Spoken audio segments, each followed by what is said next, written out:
부인들이 여행 가면서 공국 끓여놓고 2박 3일 안 오고 이건 옛말이에요. 요즘은요 살기가 어렵다 보니까 야 밥 먹자 해서 나가면요 거의 이렇게 불법으로 뭐 투자하는 게 많아요.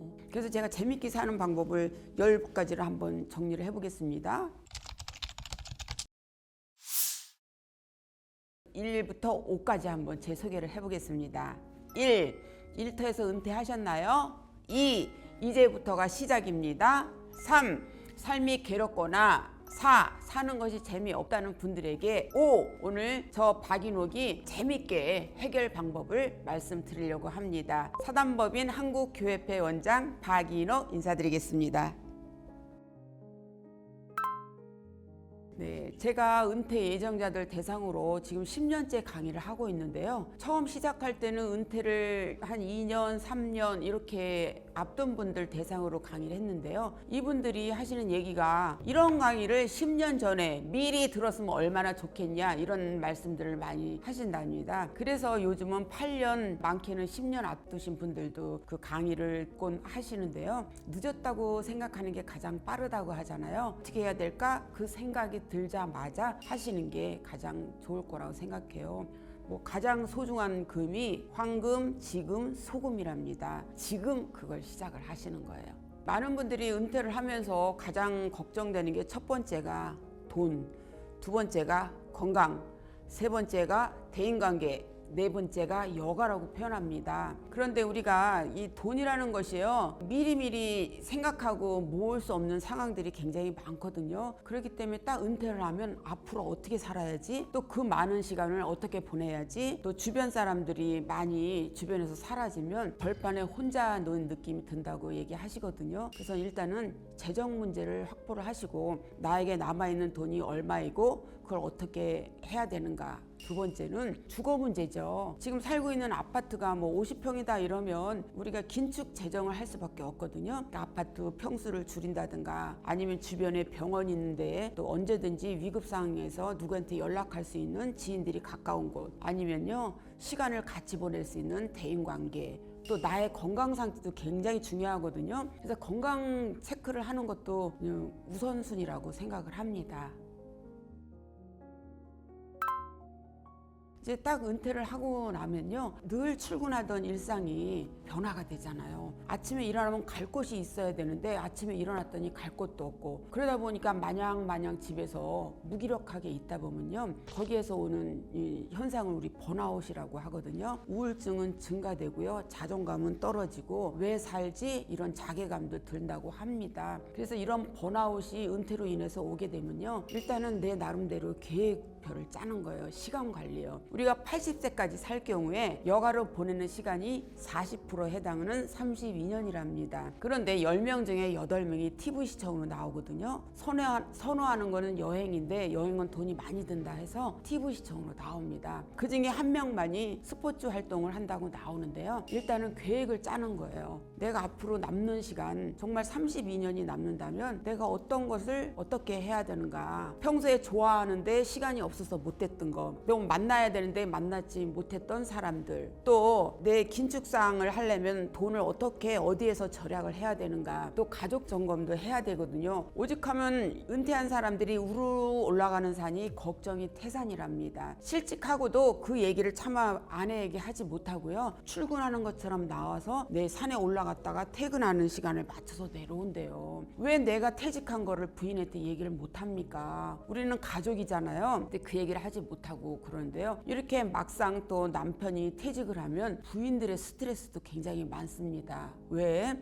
늘 아침은 나갔다가 저녁에 들어오는 사람이 하루 종일 있다 보면은 잔소리가 많아지거든요. 오죽하면 집에다 두고 나가면 골칫덩어리, 또 며느리한테 맡기면 짐덩어리, 데리고 나가면 애물단지, 이렇게 표현하는데요. 요즘 남편들이 하시는 얘기가 앞만 보고 열심히 왔는데 우리가 왜 이런 취급을 당해야 되냐 이렇게 얘기하거든요. 그런데 우리 남편들도 반성을 해야 할 이유가 있죠. 왜? 젊었을 때 부인이 하루 종일 집에 있다 나랑 얘기 좀 해 이러면 피곤해 그냥 말어. 또 아니면 부인이 어떤 변화를 가져서 나 요즘 어때? 머리 자르고 와서 어때? 이러면 야 호박에 줄 긋는다고 수박 되냐? 이런 식으로 소 닭 보듯이 하면요 진짜 우리 남편은 지금부터 남이구나 이렇게 생각하거든요. 그래서 평소에 관리를 잘해야 돼요. 또 돈도 중요하거든요. 돈 전에 쓰던 대로 그대로 쓰면 수입이 없는 상태에서 나가는 돈이 많으면 나가는 돈은 고정으로 나가잖아요.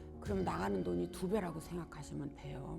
부부가 둘이서 우리가 건강하게 사는 경우에 들어가는 자금이 324만 원으로 나왔어요. 물론 이렇게 다 차이가 있지만 여기서 또 누가 아프다든가 이러면 지출이 더 많아지거든요. 기대 수명이 83.5년이라고 합니다. 그런데 유병 기간이 17.2년으로 나와요. 그럼 우리가 정말 건강하게 사는 기간은 66.3년이라고 보거든요. 그런데 안 아프려면 어떻게 해야 돼요? 건강관리 해야 되거든요. 네, 세계적으로 노인 빈곤율이요. 네, 14.2%라고 나왔어요. 작년 기준으로. 그런데 우리나라의 빈곤율은 40.4%라고 합니다. 그 이제 이렇게 노인이 빈곤하지 않게 살려면 어떻게 해야 되겠어요? 들어오는 거는 일정하는데 들어오는 게 이제 없을 수도 있죠. 그런데 65세 이후에 들어가는 의료비가요, 매달 41만 원 나왔습니다. 제가 말씀드리는 수치는 이렇게 나와 있는 수치지 조금씩 차이는 있거든요. 그거는 좀 감안해 주시더라도 우리가 이제 65세에 수입이 없는 상태에서 아플 일이 많잖아요. 그러면 안 아플려면 어떻게 해야 되겠어요? 지금부터 스트레스 줄이고 좀 즐겁게 살고 대인관계도 좀 융통성 있게 하고, 또 가장 좋은 친구는 누구예요? 우리 아내,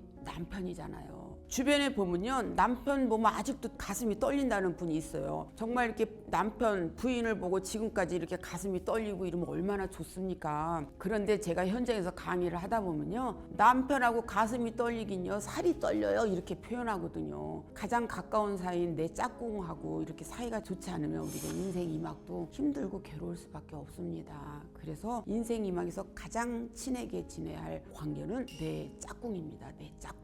이런 유머가 있어요. 여성들은 나이가 들면 필요한 거 강아지, 찜질방, TV, 돈 이런데요. 남편들은 나이가 들면서 필요한 거 아내, 집사람, 애들 엄마, 처, 마누라 이렇대요. 그러니까 나이가 들면 부인만 밝히는데요. 여성들은 오라는 데 없어도 갈 데는 많거든요. 은퇴를 하고 나면 인간관계 막 축소가 돼요. 그러니까 지금부터 가장 친해야 할 관계는 내 아내라는 생각을 하시고, 아내랑 같이 여가 생활을 같이 하면 또 얼마나 좋겠습니까? 그래서 지금부터라도 관계 개선을 꼭 하시기 바랍니다. 네, 정리해야 할 인간관계는 반드시 필요합니다. 첫 번째는요, 그 사람을 만나서 행복하지 않으면 이 관계는 만날 필요가 없어요. 또 두 번째는요, 늘 만나면 뭔가를 해줘야만 유지되는 관계는 필요가 없습니다. 또 세 번째는요, 그 친구를 만남으로 인해서 여러 가지 악 영향이 있다면 그 관계는 피해야 되겠죠. 그 친구를 만나서 어떻게 재미있게 하다 보니까 도박을 배웠다, 춤바람이 났다, 이런 관계는 정리를 해야죠. 그래서 걔만 만나면 좋아, 걔만 만나면 에너지가 솟아, 걔만 만나면 좋은 정보를 얻어, 이런 인간관계 말고는요, 해줘야 되는 인간관계, 나에게 피해를 주는 인간관계, 이런 관계는 정리를 하는 게 좋아요. 인간관계에서 가장 중요한 친구 관계의 첫 번째가 음식과 같아서 늘 필요한 친구, 두 번째 약과 같아서 가끔 필요한 친구, 세 번째 질병과 같아서 피해야 할 친구랍니다. 이건 탈무드에 나온 내용이거든요. 그래서 인간관계가 모든 사람을 다 좋아할 필요는 없고요, 좋은 사람을 한 번이라도 더 보는 게 가장 중요하다고 생각합니다. 피해야 할 대인관계는 반드시 정리하시기 바랍니다. 첫 번째가 등산. 등산은 돈이 안 들잖아요. 집에서 가까운, 꼭 멀리 가야 할 필요는 없거든요. 집에서 가까운 등산은 건강에 좋고요. 또 마음이 확 트이니까 정신건강, 육체적인 건강으로 좋고요. 두 번째는 뭔가를 배워서 봉사하는 분들이 있거든요. 지난번에 갔더니 이 시니어들인데요, 유치원에서 아이들에게 동화구연을 가르치는 거예요. 이 이야기 할머니를 모집하는데요, 이것은 좀 무료로 배워서 봉사를 하는 거예요. 봉사하면 내 마음이 기뻐지거든요. 봉사에 대한 중요한 말이 있어요. 테레사 효과, 일명 슈바이처 효과라고 합니다. 선행을 베푸는 걸 보는 것만으로도 우리 몸의 면역체가 올라가는 현상이래요. 그러니까 뭔가를 배워서 봉사를 하는 거예요. 그 이야기 할머니 그 모임에 제가 강의를 갔는데요, 이분들이요, 애 봐주는 건요, 정말 이쁘긴 한데 올 때 반갑고 갈 때 반갑대요. 그리고 또 며느리들이 할머니한테 애를 맡기지 않으려고 한답니다. 그래서 이렇게 봉사하면서 유치원에서 동화구연 막 하다가 남의 손주라도 보면 너무 즐겁대요. 세 번째는요, 또 요즘 우리 아빠들 요리 배우는 프로그램이 최고예요. 요리. 요즘 지역의 평생교육 기관에서 정말 돈 들이지 않고 가르쳐주는 데가 있는데 그 냠냠 대디 프로그램이에요. 제가 마지막 날 특강을 가는데 요리 선생님한테 12주 동안 요리를 배워서 마지막 날 그동안 배운 거를 요리를 짠 만들어서 부인이 와서 시식하고 아이들도 먹어보고 정말 이거 아빠가 만들었어 하고 감동하는 장면을 제가 봤거든요. 부인들이 여행 가면서 공국 끓여놓고 2박 3일 안 오고 이건 옛말이에요. 내가 먹을 건 내가 한다 그래서 아빠들이 요리 프로그램을 배우고요. 세워져 있는 자전거 무료로 고쳐주는 것도 인기 프로그램이에요. 그래서 뭔가를 배우는데 돈 안 드는 프로그램이 굉장히 많기 때문에 이런 여가 활동 굉장히 좋죠. 그래서 여가 활동은 크게 세 가지가 있는데 첫 번째 취미생활, 두 번째 자기개발, 세 번째 봉사활동이 있습니다. 정말 자기개발을 해서요, 큰 돈은 아니더라도 소일거리로 용돈을 버는 분들도 있고요. 봉사활동, 외국어를 좀 배워서 외국 사람들이 우리나라에서도 관광 안내를 한다든가, 또 요즘은요 장기나 바둑 대신 체스가 또 유행입니다. 체스를 배워서 체스 심판관이 된 주변 지인들이 있거든요. 그러니까는요, 저는 집에서 절대 있으시지 말고 자꾸 나오라고 말씀드리고 싶습니다. 집에 있다면 계속 깔아지고요. 생각을 낳고 이러다 보면 계속 우울한 생각이 눈덩이처럼 크게 만들어지거든요. 아리스토텔레스의 말을 빌자면 진정으로 여가를 잘 즐기는 사람만이 행복한 사람이다 이렇게 얘기했습니다. 처음 들어보셨죠? 이렇게 주어진 시간을 내가 알차게 보내는 거, 즐겁게 보내는 거. 지금까지 먹고 살기 위한 일이었다면 이제 나를 위한 일을 갖는 거예요. 그러다 보면 내 자존감도 회복이 되고 행복감도 증가될 거라고 생각을 합니다. 내가 이 취미 생활을 할 때 나의 삶의 질을 높여주는가, 그걸 점검해 보고요. 두 번째, 사회적으로 문제가 없는가. 또 세 번째, 삶의 질을 높이는가. 내가 이걸 해서 사회적 영향이 있는가, 또 아니면 삶의 질을 높여주는가, 이게 사람들에게 더불어 함께 할 수 있는 내용인가, 이런 거를 점검을 하다 보면요, 내가 이렇게 밝힐 수 없는 거라면 건전한 취미생활이 아니겠죠. 또 내가 이걸 해서 사회적으로 악 영향을 끼친다면 이거 역시 좋은 취미생활 아니죠. 또 이거로 인해서 내 가정생활이 파괴된다든가, 또 아니면 대인관계가 파괴된다든가 이러면 이런 취미생활 안 하는 게 좋습니다. 요즘은요 살기가 어렵다 보니까 야 밥 먹자 해서 나가면요 거의 이렇게 불법으로 뭐 투자하는 게 많아요. 어떤 분이 매일 돈이 생긴다고 이래서 무슨 돈이 생겨요? 그랬더니 매일 통장에 10만 원씩 꽂힌대요. 이것이 꽂힐 일이 없잖아요. 이랬더니 2천만 원을 투자해서 매일 이렇게 꽂힌대요. 그건 내 돈 내고 내가 먹는 거예요. 주변에 그렇게 투자하는 사람 봤거든요. 그런데 그게 오래가지 않더라고요. 매일매일 10만 원씩 이렇게 통장에 꽂히니까 한 달이면 거의 300이잖아요. 그러면 이거 300을 통장에 넣느니 다시 재투자를 해서 돈이 나오게 하면 되겠다 이래서 대출까지 받아서 1억씩 투자했더니 몇 개월 나오다가 이게 딱 회사가 문을 닫은 거예요. 세상에 공짜는 없다고 생각하는 사람입니다. 그렇기 때문에 뭔가를 투자해서 하려고 하시지 말고 내 그동안 능력을 투자해서 선한 영향력을 끼친다든가 이렇게 해서 또 용돈벌이가 된다든가 이러면 참 좋을 것 같습니다. 네. 취미생활 아무것도 안 하면 일단은 시간이 너무 무료하게 되기 때문에 시간이 너무 무료하면요 사람이 이게 내 생활 패턴이 깨지거든요. 생활 패턴이 깨지니까 이렇게 나와갖고 세상 돌아가는 것도 보게 되는 거예요. 그러면 시간 관리가 되죠. 두 번째 이제 동호회 모임을 통해서 나보다 20년 어린 이런 사람들이 나한테 형님 하면서 그 사람들의 생각을 또 공유하니까 요즘은 또 이런 게 또 대세구나. 또 이런 걸 배우니까 스마트폰 활용도 할 수 있구나. 또 여기에서 배우는 사람들 만나니까 정말 내가 활기가 있구나. 내가 그동안 쓸모없는 인간이라고 축 처져 있는데 나와보니까 나한테도 쓸모가 있구나. 이런 걸 느끼는 건 굉장히 중요하다고 보거든요. 내가 그동안 학교에 있다가 보니까 딱 나와보니까 방과 후에 애들에게 이걸 가르쳐 줄 수 있겠구나. 또 내가 그동안 붓글씨를 썼는데 나와보니까 붓글씨를 사람들에게 가르쳐 줄 수 있구나. 또 뜨개질을 하다 보니까 뜨개방을 열어서 사람들에게 뜨개질을 같이 공유할 수 있구나. 내 영향력을 남과 더불어 같이 한다는 건 굉장히 중요하거든요. 그래서 저는 취미생활도 여럿이 같이 할 수 있는 취미생활을 해서 나는 이런 거를 잘하는데 너한테 나눠줄게. 나는 그걸 못하는데 나한테 가르쳐줘 해서 주변에 보면요 시니어분들 중에 너 시간을 이렇게 있는 바에 노인 일자리에 참석해서 안전 그 아이들이 그 등교하는데 안전 관리해 주시는 분이 있는가 하면 또 방과 후에 아이들 독서 지도하는 분들도 있거든요. 나는 쓸모가 없는 인간이 아니라 나는 뭔가를 나눠줄 수 있는 사람이다 이렇게 느끼는 거는 이런 취미생활이나 밖에 나와봐야 우리가 느끼는 거거든요.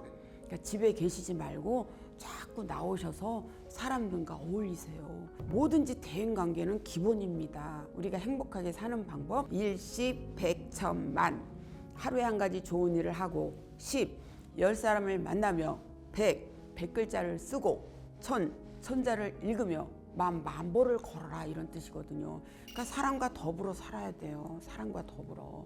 그래서 반드시 대인관계는 중요한데요. 나한테 악영향을 주는 대인관계는 굳이 할 필요가 없다라고 말씀드리고 싶습니다.